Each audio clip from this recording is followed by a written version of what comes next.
Hello and welcome back to the channel, everyone. Today's video is a second in our series of videos highlighting our experience with having a dog that has been diagnosed with hip dysplasia, as well as our experience with having a dog that has undergone a total hip replacement. If you haven't watched my summary video introducing the series and the topics that I'll be covering in the series, and you're interested in more of a surface level introduction to canine hip dysplasia and our experience with it, as well as our experience with canine THR, I recommend you go and watch the first video in the series, which I will link up here. If you are here from the summary video, you already know that this video is going to go into additional details about the early signs of hip dysplasia that we noticed in Prince. So let's get started. In the last video, I mentioned that the three early signs of hip dysplasia that we noticed in Prince were bunny hopping, limping, and behavioral changes. And we're going to dive a little bit deeper into each of these three. I'll talk more about when we first noticed these symptoms in Prince and how they progressed over the course of his hip dysplasia and his condition. First and foremost, let's talk about his bunny hopping. That was the very first sign that we noticed in Prince, so it makes sense to talk about that first. We first noticed it actually when we would play fetch with him. So specifically, we noticed it anytime we would throw the ball and Prince would run after it. He would always try to go full speed, and right before he would grab the ball, he had to kind of slow himself down. And right at that moment, right before he grabbed the ball and slowed himself down, we would notice him do this little hop before he grabbed the ball. And this is actually a clip of Snow doing that hop. Of course, I couldn't find one of Prince when I was looking for it, but in this video you can clearly see right before she grabs that toy, she does this little hop, and that was exactly what we noticed in Prince. And immediately when we saw it, we actually thought that it was kind of a cute behavior that he did, and we just wanted to know why he did it. So we quickly Googled it, and obviously the best word to describe what he's doing here is hopping. So we obviously used the word hop in our search. And so, you know, we just gave Google a random search prompt, you know, my dog is hopping right before he grabs the ball. Why does he do this? And obviously the stuff that popped up all had to do with hip dysplasia specific bunny hopping. And so that was kind of a little bit of a shock for us because we didn't really think or had thought about hip dysplasia ever up until that point. But he, you know, was doing it. And now I'm not really sure if this is actually what bunny hopping is. I think this is just kind of a hop that dogs do. Clearly Snow has done it here, and I think she's done it once or twice so far as well. But you know, there's the hip dysplasia bunny hopping, which is a little bit different, and you notice that more when the dog is even just going on a leash walk or just having a regular walk. But the only reason that I'm mentioning it now is because this was the first thing that really put hip dysplasia on our radar and even had us even having to think about it.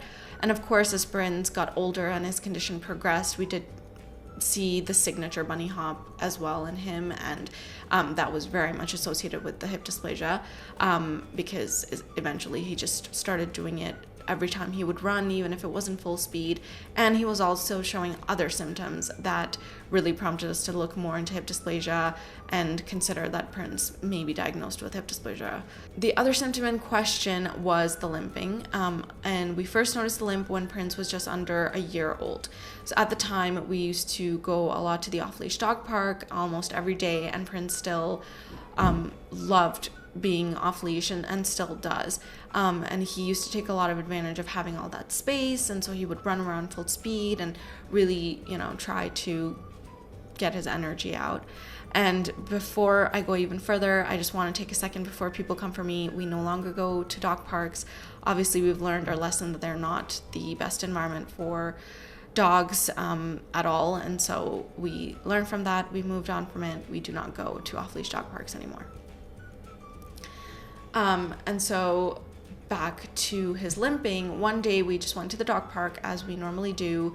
Prince ran around a lot and kind of, you know, took advantage of the space, full speed running, had lots of fun. And when we got home that night, we noticed that he was limping a little bit. It was a very mild limp, nothing crazy. We even had to kind of like really pay attention to notice it, but obviously we did notice it. And our first instinct was just to assume that he, pushed himself a little too hard today, and he probably ended up pulling his muscle, or got a muscle catch, or maybe he's hurt or something. And so I did like a quick check on him, made sure that his paws weren't hurt or anything like that, that he didn't really have any open wounds or anything like that. And very early on I noticed, okay, this is not like a wound or anything, it's just probably that he got a muscle pull or a muscle catch, and we'll just give him the night and see what happens. And by the next morning, Prince was totally fine. He was completely back to normal, not limping, jumping around, doing his normal stuff, being a little tornado as usual. And so we were like, okay, great. This is great that he's doing well today. We still gave him a day or two to just recover. And so we didn't go to the dog park. We didn't run with him or anything like that. We just kind of stuck to our on-leash walks, mild exercise, nothing serious, just to make sure that he was very, very much fine.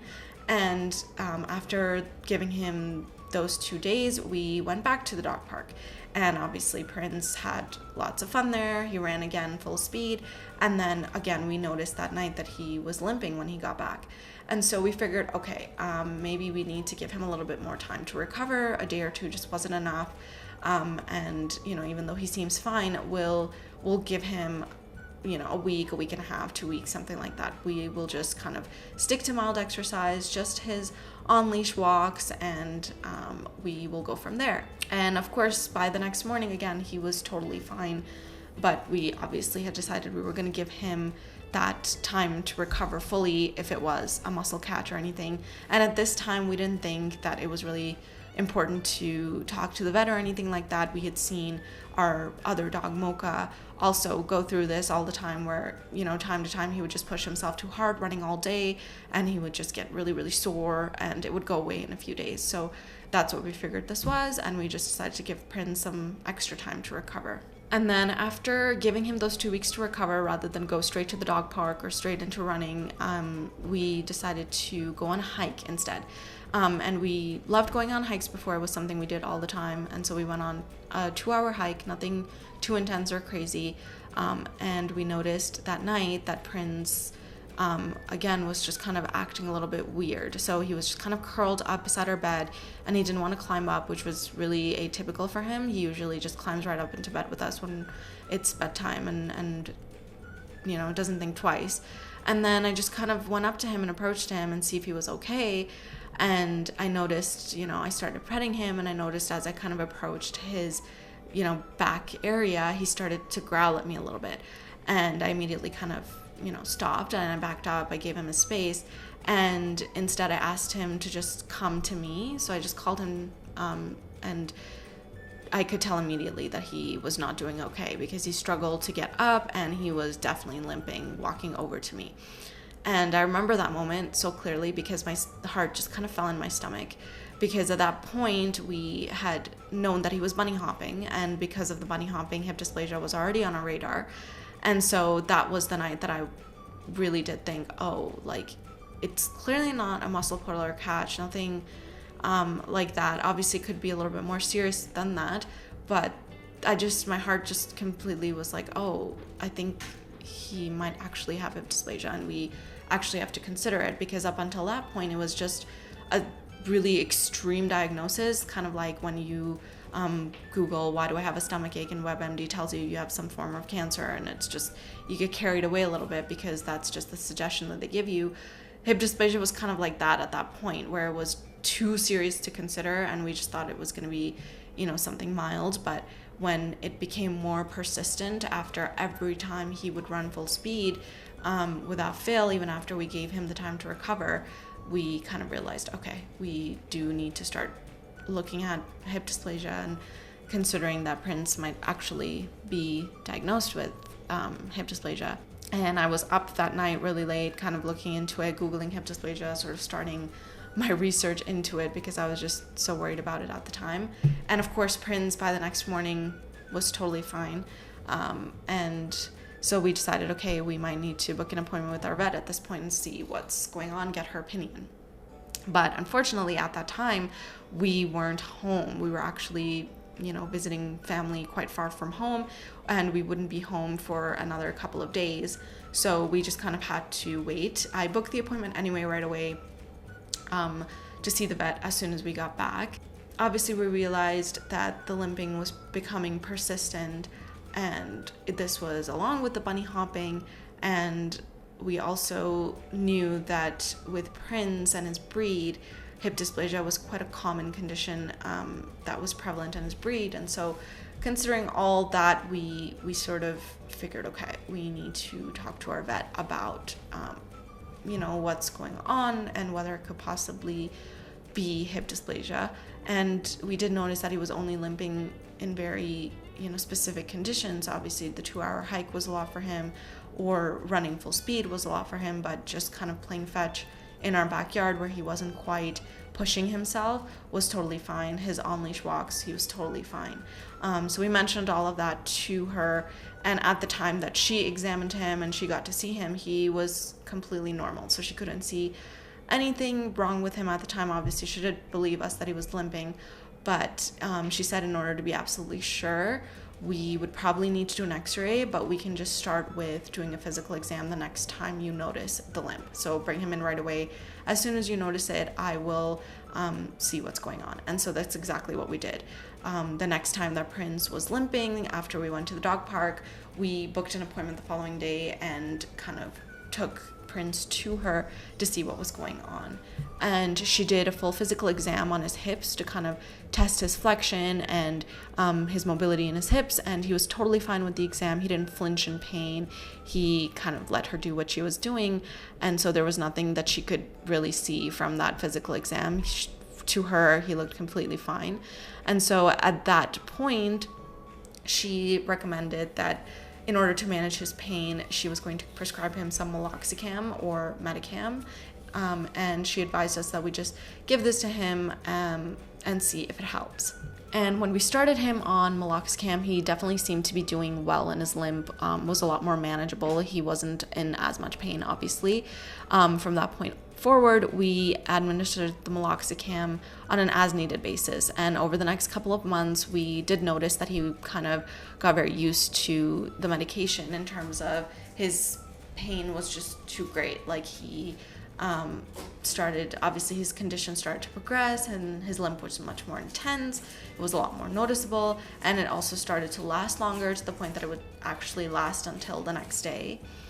And obviously his pain got worse along with his limp, and that's when he also started to isolating himself after exercising more than usual. And that's sort of the third behavior that we noticed in him.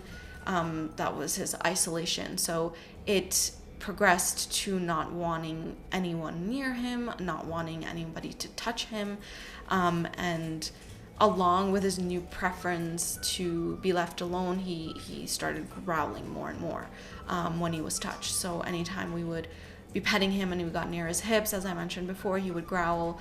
And then eventually, anytime we would even start petting him, he would growl. And then eventually, anytime he would kind of see us coming towards him with the intention of petting him, he would start growling. And he just didn't want to be touched. He didn't want to be bothered because he was in pain.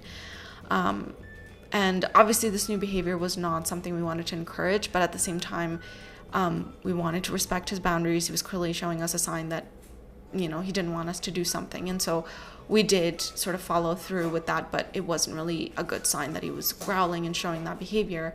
And so at that point, we kind of decided, okay, we want to do something about this. And I do want to point out that this progression is actually over a year of his hip dysplasia diagnosis. So we got the diagnosis, and at the time that we got the diagnosis, he wasn't as bad with his behavior, and that progressed to how bad it got, as I mentioned earlier, during the time that we were just waiting for his surgery. And just to kind of give you a little bit of perspective, in that year, his limp had gotten so bad that we had to completely stop a lot of exercise and take running completely out of his routine. Even when we played fetch, we kept it to like 15 minutes maximum. He would we would notice that the last time he did go to the dog park and ran full speed, he struggled so much that his limp lasted for about 3 days, which was really intense. He could not climb up onto our bed. And just for reference, like, here is a picture of our bed, and it's got this little step up. And even our older senior dog loved the step up because it was just so much easier for him to climb up into bed as opposed to if it wasn't there. And even this step up, Prince couldn't climb up. And I've seen Prince like jump over way higher things and be totally okay at his best. And so obviously that was how bad his limp had gotten. And essentially the behavioral changes, when we started noticing them, was sort of the nail in the coffin for us in terms of finally getting that x-ray done. Up until that point, we were just kind of hoping that the meloxicam would work. But yeah, at that point, we decided, okay, we need to get that x-ray done. And I also think that I was a little hesitant to get that x-ray done because I just didn't want to kind of face the reality of the situation if he did get diagnosed. And I didn't want to know, obviously, but we did book the x-ray appointment. Obviously, we started having some conversations, amongst us about what our course of action would be if he did get diagnosed. And obviously, in hindsight, I was glad that we kind of looked into hip dysplasia a little bit before his diagnosis because it just prepared us a little bit more and helped brace us for when we got the bad news. Spoiler alert. We also ended up pouring ourselves into the research and finding out what all our options were, and this helped us to be a little bit more prepared for all our vet appointments going forward, as well as our appointments with our surgeon, and just kind of helped us to reach a decision more quickly about what was best for Prince and how we wanted to proceed, and just try and make him feel better as fast as possible. And in hindsight, knowing all of this, it was very unfortunate that, we tried our best to come to a decision faster and make sure that we could do what we did to get Prince, healthy and happy again. But we ended up facing so many delays until his surgery. Like I mentioned, it was about a year after his diagnosis that he ended up getting his total hip replacement. And I can speak more on that in one of my other videos in the series. But for now, all you need to know is that, there was quite a bit of a delay between the time that he got diagnosed to his surgery, and that delay really, really was harmful to him because his condition just progressed so fast and his pain was a lot worse during that time as well. And that is pretty much it for this video. I realized it was more of an information dump and kind of highlighting the things that we noticed, specifically in Prince.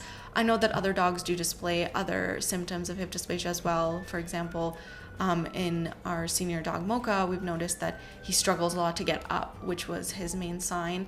And he also kind of, has that sway in his hips, which you notice if dogs have hip dysplasia. They do have this little sway in his hips that's gotten worse now that he's much older and does have hip dysplasia. So there are also other signs and symptoms which we didn't notice in Prince but might be prevalent in other dogs. And if you do have a dog that has been diagnosed with hip dysplasia, and you have seen either similar or different symptoms to Prince, I would love to hear about it and how your experience went with that. So if you want to share that, please leave that in the comment. If you have any questions for me about something that I mentioned in the video, or any questions about something that I might not have mentioned in the video regarding hip dysplasia or total hip replacement, please leave those in the comments below as well, and I will address them as soon as possible. And if you found this information helpful, please consider giving this video a like and hit that subscribe button for additional content relating to Prince's hip dysplasia and his total hip replacement. Also consider hitting that notification bell if you'd like to know when I upload the next video in the series. But until then, take care everyone, and I will see you all in the next one. Thanks for watching.